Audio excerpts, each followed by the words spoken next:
right, go ahead and open your notebooks to grammar and conventions. We're going to take some notes really quick on a new grammar thing we're going to learn about today. So, first what I want you to do is consider the structure of these two sentences. Take a second and figure out what do they have in common. Think about types of words. We're talking about parts of speech, punctuation. Are there differences in commas, periods? Do they have any colons, semicolons? What is the structure of the sentence like? And what might they have in common? Just take a second and jot down your thoughts on that.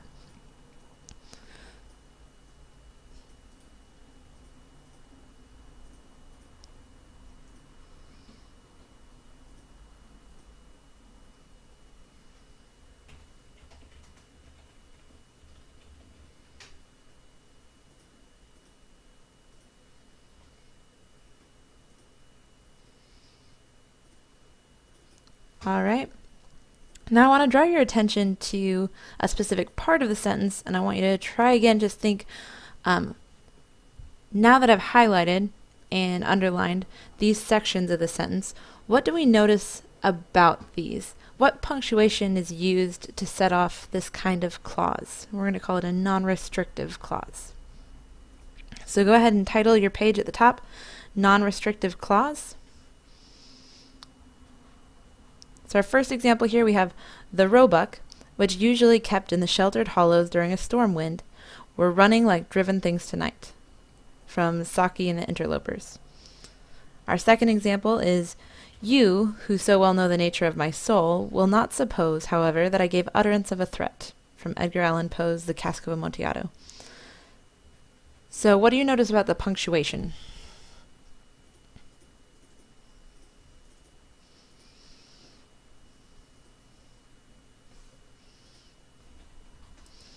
All right, so the punctuation that we have here, what does it look like?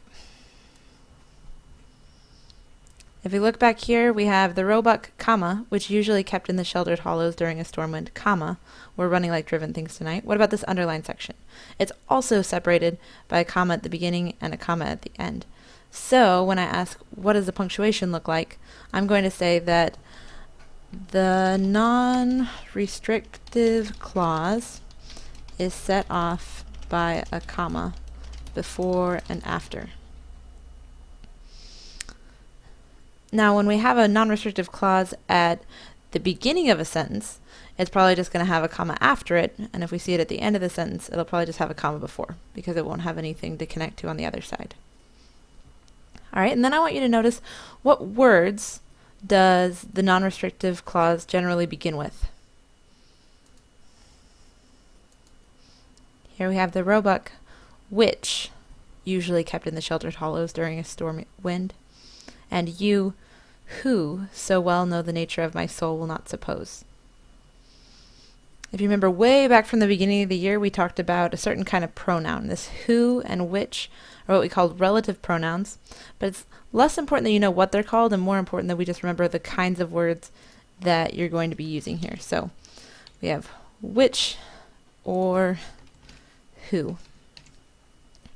Another one that you might run into later when you're coming up with these for yourself is that. So a non-restrictive clause may begin with the words which, that, or who. Now finally, after we've decided what the punctuation on a non-restrictive clause looks like and which words the non-restrictive clause might begin with, what do we think the purpose might be of adding a non-restrictive clause to a sentence? If you're in the middle of writing an essay and you're trying to decide if I should include a non-restrictive clause or not, what would make you decide to? What do they do here? We're talking about the roebuck. What does it add to the sentence? The roebuck, which usually kept in the sheltered hollows during a storm wind, were running like driven things tonight.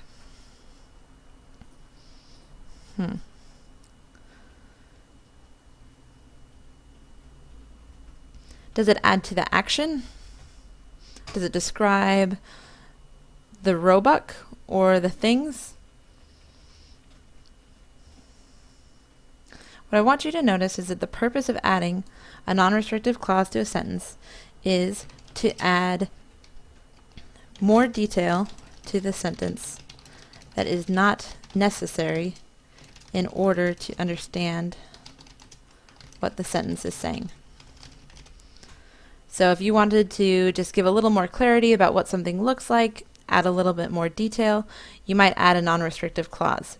But you do not want to add a non-restrictive clause if you're in a tight space crunch, because these things would not be absolutely necessary for your sentence. All right. Go ahead and make sure on your paper that you've jotted down these three things. That the punctuation, it's set off by a comma before and after. That it begins with which, that, or who. And that the purpose is to add more detail to the sentence that's not necessary in order to understand what the sentence is saying.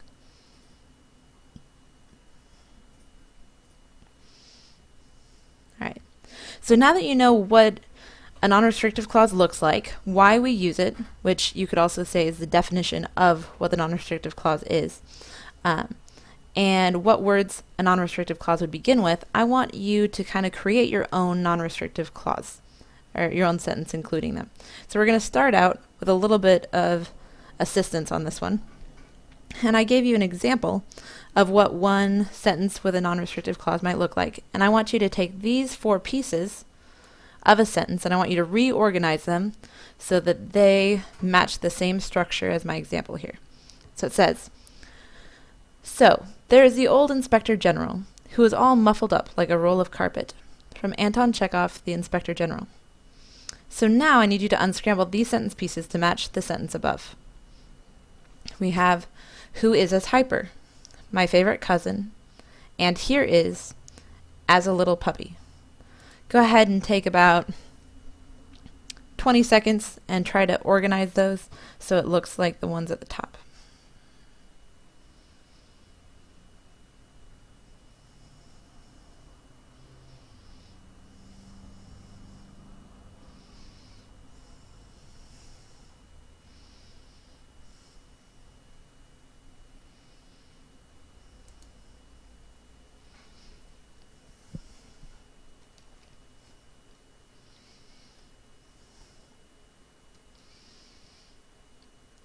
Okay, so we have some keywords here, like we have this fanboys up here at the top with so we start this one with another fanboy. It says, and here is. Then we have the old Inspector General is probably most like my favorite cousin, who is as hyper as a little puppy. All right, and what punctuation do we have to add? You always have a period at the end of the sentence. And since we have a non-restrictive clause, we're going to have to set off the non-restrictive clause with a comma. And notice our non-restrictive clause begins with who as well. All right, now we're going to take it up a little bit more difficult, and this time I want you to imitate the sentence. Okay, so again we have the sentence that we heard a little bit earlier. The roebuck, which usually kept in the sheltered hollows during a storm wind, we're running like driven things tonight. So you need to have your subject of your sentence, the who, and then a comma and a description. So you're either going to have a person or an animal or an item here. Remember, if it's a person, you'd probably use who. If it's an animal or an item, you'd use which. And then you give me a description. And then here we're going to have what happens to them. Take a couple seconds and do this for yourself.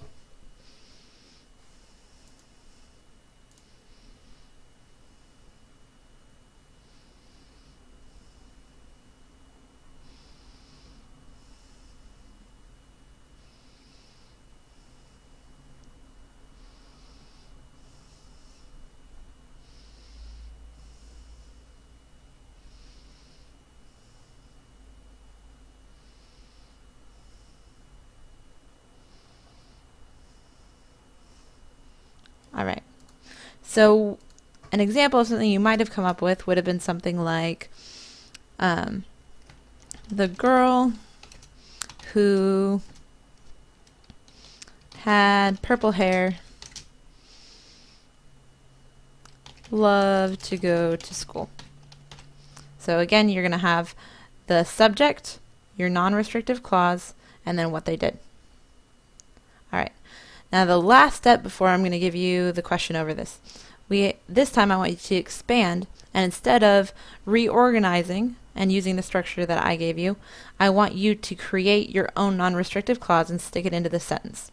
So we have the car, comma, then you're going to put your own non-restrictive clause right here, had been in that driveway for years.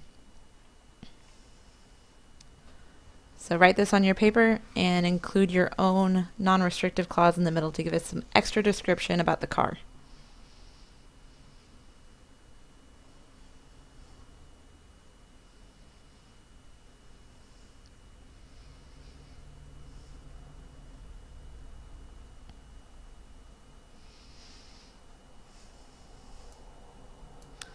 I might say the car that was covered in rust had been in that driveway for years. Oops, been in that driveway for years. So my non-restrictive clause would be that was covered in rust. So here I have my that, which is like my who, which, that, and this extra information about the car. All right, last thing I need you to do is I want you to decide which of the following does not include a non-restrictive clause. The suspect in the lineup who has red hair committed the crime. B, the store honored the complaints, which were less than 60 days old. C, the credit card is in my wallet, which you can find in the kitchen drawer. Or D, the boat that sailed on October 25th is the one to which we referred in the contract. All right, and pick your best answer. Jot it down really quick. All right, so in A, right here, who has red hair, is our non-restrictive clause because it's set off by the commas and it starts with who. So it does. We're looking for does not. Then the second one, we have the complaints, which were less than 60 days old, comma, which. Here we have the credit card is in my wallet, which you can find in the kitchen drawer. Again, we have a comma, which, that sets off the non-restrictive clause. But in the last one, even though we have a which, it's not set off by a comma. So we cannot call this one non-restrictive. So D is the correct answer. All right, go ahead and close up your notebooks, and we're done with grammar and conventions for today. And next time, we'll kind of pick up where we left off. Thanks.